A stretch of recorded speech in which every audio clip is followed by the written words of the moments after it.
Hi, welcome back to the channel.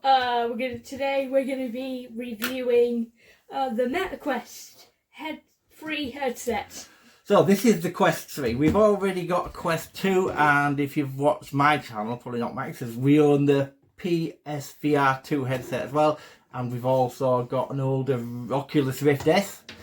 But this is the latest one we've got. So the reason I got this is because I fancied having a look at the AR, didn't we? Yes. The Apple had come out, which obviously we'd love, but I'm not paying £3,500 for a headset. And it's also not over here in the UK. No, it's not available in the UK. We don't know when that's coming out, do we? Yeah. So this is the Quest 3. Now, one thing I started saying before the start, these headsets, these bits you put on the top, these extras, like this one's got a Bobo on, which is probably one of the most famous ones you can get for this. This one's a Transnovo, because I can't tell the difference with any of these. Now, what I will say with one of these, with the battery pack, because it's on the battery pack, 6,000 milliamp hour battery in the back, it's a necessity, isn't it? Not a nice to have. On the Quest 2, it's a nice to have. Yeah, like we have one right here, battery pack. But this one's got a battery pack on it as well. But this one, you have to have a battery pack, or you're not going to be able to do much on it at all. Yeah. The battery time's poor. The main difference between these two, and the thing to me that makes it so much better than the Quest 3, is the pancake lenses. So these have got pancake lenses rather than Fresnels. So Fresnel lenses is a sheet of plastic, if you like, with rings on it, and the rings allow it to magnify the subjects it's looking at. It's a very old technology going out to the 50s. In the 50s, people used to get a big one and they put it in front of the TV and make the TV look massive. But what happens is it brings all the grain with it. So instead of just making it look big, it looks terrible. And this is what this has. And this is also gives you a much harder fact to find your sweet point. In other words, the part of the image that's fully clear. Now, we're talking about this compared to a PSVR. It's difficult to compare the two because obviously the PSVR headset is reliant on the fact it runs on a PlayStation 5. But the best thing about it is it has eye tracking, and the eye tracking makes a huge difference in games, doesn't it? It's absolutely phenomenal. If you've used eye tracking before, this is the one thing this is let down by, and the one thing the Apple does have. So what do you think to AR? This was your first experience of AR as well. It was pretty cool. Isn't it? Yeah. But the first time you use it, I think, and you like write something in mid-air, or you use one of the Droid programs, it's quite weird, isn't it? Because you see it there and you can run through it and stuff. What do you reckon to it at the VR headsets though? So you've been playing Contractors on this, haven't you? No, actually Pavlov. Pavlov, you've been playing Pavlov on this. What's the quality of image like? It's good. It's a good quality of image. Well, Pavlov's a really nice looking game. Yeah, and is it good to play Pavlov on? You've no tracking issues or anything like that? It seems to track your hands okay? Yeah. One thing I do think, you see a lot of adverts for this, and you also see some video. A lot of the adverts will hand tracking, showing hand tracking. Hand tracking is not as good as it shows it working on the adverts. No, it is not.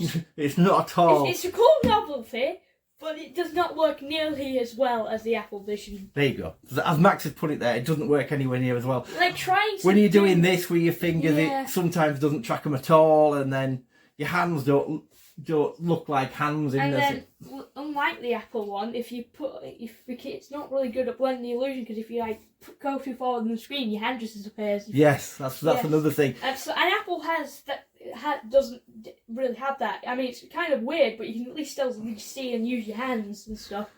Now, one thing I don't also like about this, but I believe is being fixed, judging by what I've been reading online. This, you can have 3 screens open at once, but they have to be in a line, so you have to have them like that in front of you, and you can't move them, so they have to be stayed together. Whereas I believe you're going to have up to 6, and you can put them wherever you want on your screen moving forward, but we're not there yet. Yeah.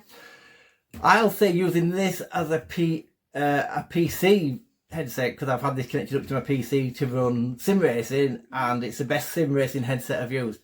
That's including the HTC Vive. Sorry, not the HTC, the HP Reverb V2, which is a decent headset when you can make it work, but I think this is clearer. All in all, the clearer image on this has definitely got better colour tones. They've washed out a lot on the Reverb.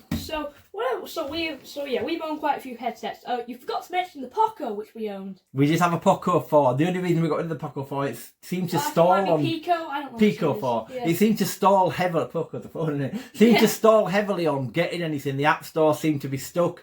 Now it's also not had its North America release, which worries me a lot for a 2-year-old headset. but that had really nice image. But it's had better images than this, but obviously nowhere near the backup for it. Yeah. And also was decent on VR, but nowhere near as good as this. So what I will say about the AR on this machine, it is very grainy. No matter what conditions you put it in, it's always going to be very grainy. Yes. So there's also on adverts you can see it, and the room looks perfect, like it's just in the normal room. You don't get that. Electric lights kill it.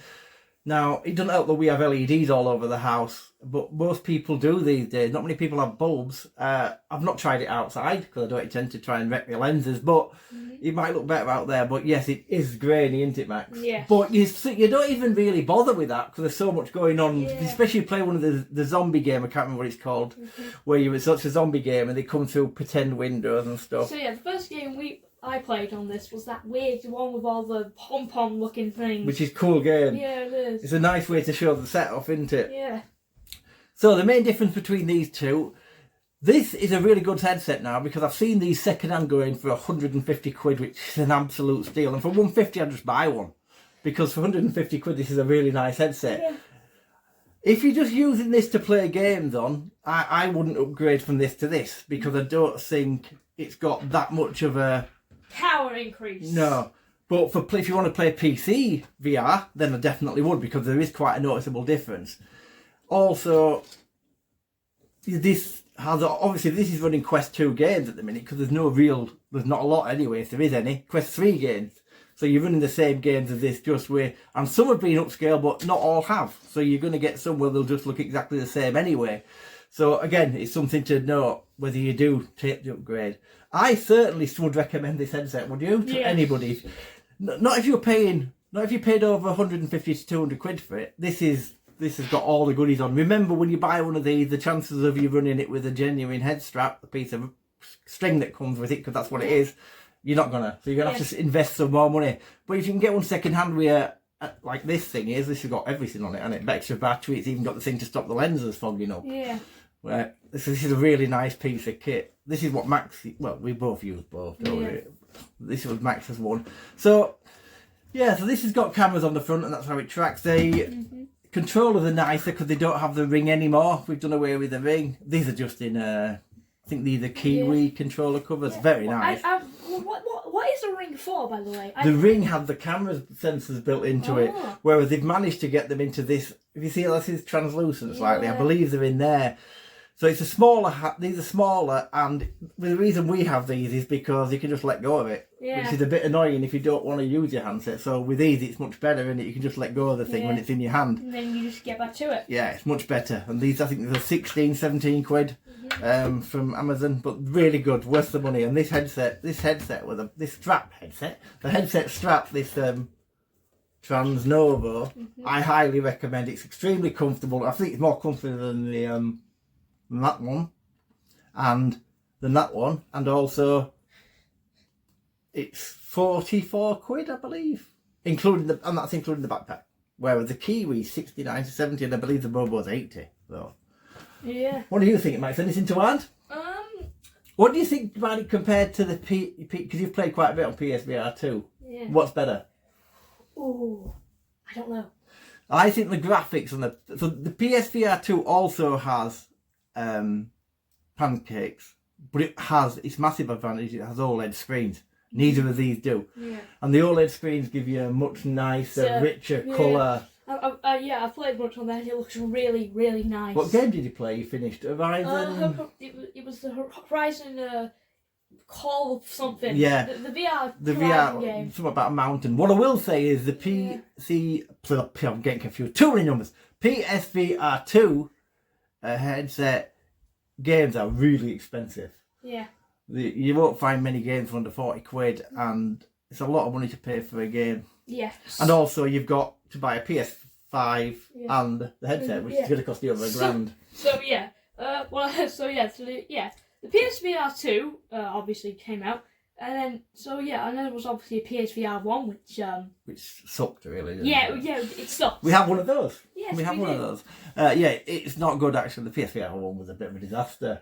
But was my first experience in VR. Was it? Or did I buy an Oculus? No, I think it was. Then I went and got an Oculus for the PC. Do we recommend it? Yes, I do recommend it, but if not, if you've got one of these. Yeah. I wouldn't go out and sell this. Oh, I suppose maybe if you want to sell this and upgrade, and you fancy having a dabble in AR, because it is cool, but if you are looking at buying one of these headsets, this is only the 128 gig version.